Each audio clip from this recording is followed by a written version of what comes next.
Ghevar.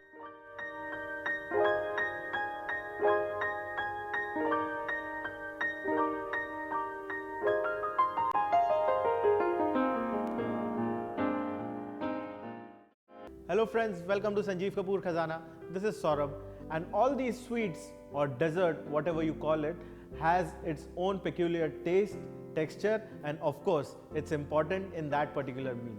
So today what we are going to do is, we are going to learn a new recipe, a unique recipe which originates from Rajasthan and it has its own tradition in itself. We are going to make Ghevar today, and before that, let's run through the ingredients for Ghevar. Sugar, refined flour, cornstarch, milk, screw pine essence or kevada essence, soda, edible silver leaf, almonds slivered, melted ghee, ghee for deep frying. So these were the ingredients. As you have noticed, there are two types of ghee what we are using. Actually, two stages of ghee that we are using. One which would be used for deep frying, which is over here, and one which I am going to use to make a batter out of it, which is this. Now over here, this ghee is melted and then I'm going to use it. So I'm going to use melted ghee in this. Let's start making the batter now. Now over here, to start with, I'm taking melted ghee in a bowl and we are going to cream this melted ghee and then add rest of the ingredients in it. So to start with, we would cream the ghee with the help of a whisk. As you can see, the ghee which we had started with was completely transparent and was melted. Now it is nice and creamy. Now this has happened because while we were whisking, the air got incorporated into the fat or into the ghee and it has given it a unique texture of itself. And now we would take cornstarch and add it, and then again whisk it nicely. And while doing this, we need to make sure that there are no lumps in this mixture. And now after mixing the cornstarch, we would gradually add refined flour into it, and then we would repeat the process again, whisk it nicely. Along with this, we would also gradually add water into it.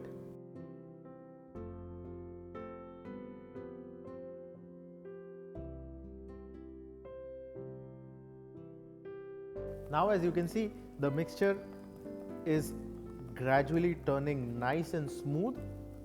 Now this is the procedure we have to follow every time until the entire maida or the refined flour and the entire water is used up.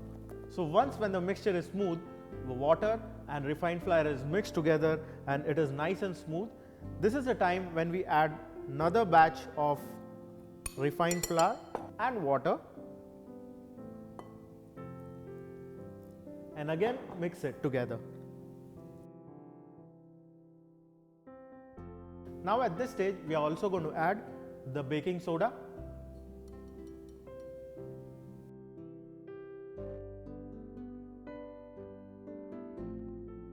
Now make sure whenever you are making this batter, there is fat inside this. We are using refined flour and we are also using water. So in and all, we are making an emulsion of all these three ingredients. So you have to make sure that the ghee is not separated in this batter, and this can be controlled by continuously whisking all the ingredients together until a smooth and nice batter is formed. Now till the time this batter is getting ready, over here I have taken a deep pan and I am going to make a sugar syrup which would be in and around 1 string consistency. So I have taken a little bit of water and sugar. After adding water and sugar, we would allow it to boil and cook until it is nice and thick. Until that time, we would concentrate on the batter. Now as you can see, the batter is nice and smooth. All the ingredients are mixed together and also got emulsified into the mixture. And now over here on the other side, we are doing the sugar syrup. The sugar and water mixture is now come to a boil. I'm adding a little bit of milk in it. This would help us in clarifying the sugar syrup and it would be nice and clear. Now as and when this mixture boils, there would be impurities which would get collected on the sides or the edges of the pot. Now this is something which we need to get rid of. We will clear it with a slotted spoon, something like this.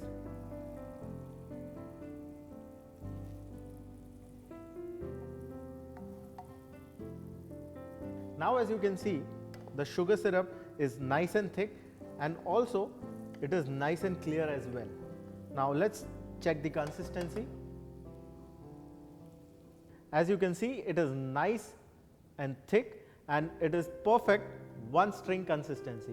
Now let's switch off the gas, and we would keep the sugar syrup warm to use it with the Ghevar. Now as you can see, the entire preparation for Ghevar is ready. The batter is ready over here, the sugar syrup is ready. Now what we are going to do is, we are going to cook this batter and make Ghevars out of it. And for that, I have collected some equipments over here which are very easily available, like for example, a ladle, something like this, a ring mold or a cookie cutter, something like this, a skewer. And along with all these equipments, I have taken two pans over here on the gas. One is a saucepan which is deep and of a smaller size, and one is a huge pan or a kadhai where I have kept the ghee. Now let's switch on the gas and first place the cookie cutter or the ring mold inside this pan. And now what we would do is, we would gradually add hot melted ghee into this. Now while adding ghee, you have to make sure that the ghee is almost towards the halfway mark of this mold or the cookie cutter that we have added. So it should be half dipped in the ghee and half above the ghee. Now as you can see, the ghee is nice and piping hot, and it is almost smoking. This is the kind of temperature that is required to deep fry the Ghevar. Now let's quickly take the batter, give it a quick stir, and let's start pouring it right in the middle of the cookie cutter, like this.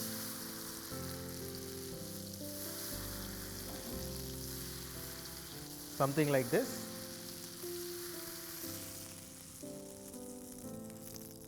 And when you're doing this, make sure that this batter doesn't come out of the mold. It should always be inside the mold, and the process of putting the ingredient or the batter should be constant. So there should be a constant stream of batter going into the ghee.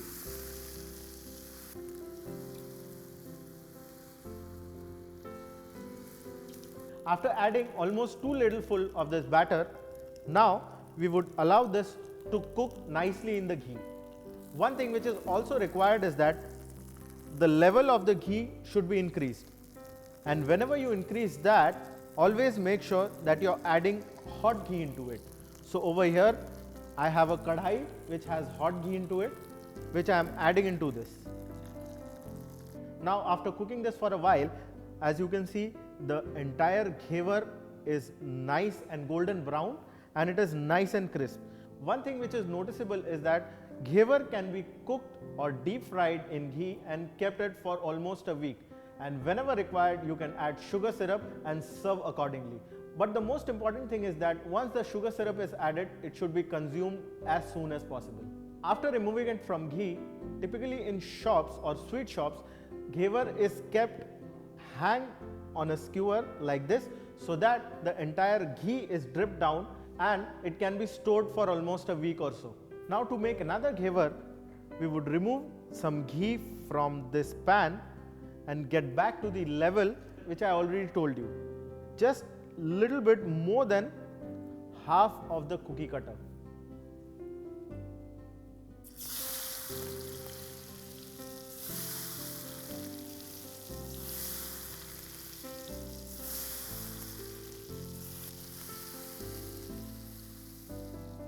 Now as you can see, the entire ghee in the Ghevar is dripped down and it is ready to serve now.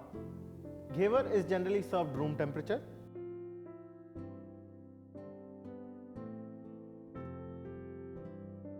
Now the Ghevar have come down to room temperature, and over here I have heated the sugar syrup a little bit so that it is nice and warm.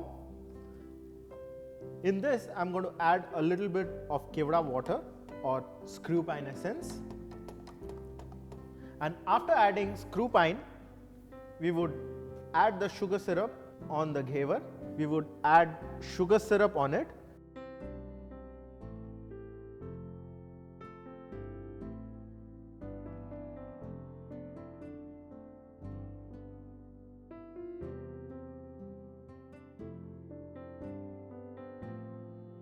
And quickly serve it.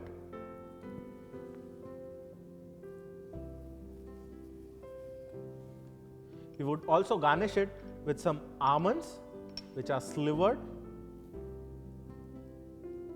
After adding some nuts, I would garnish it with some edible silver leaf. Now the Ghevar is ready. Ghevar is best served with rabdi. Make sure that you try this and you'll surely enjoy it.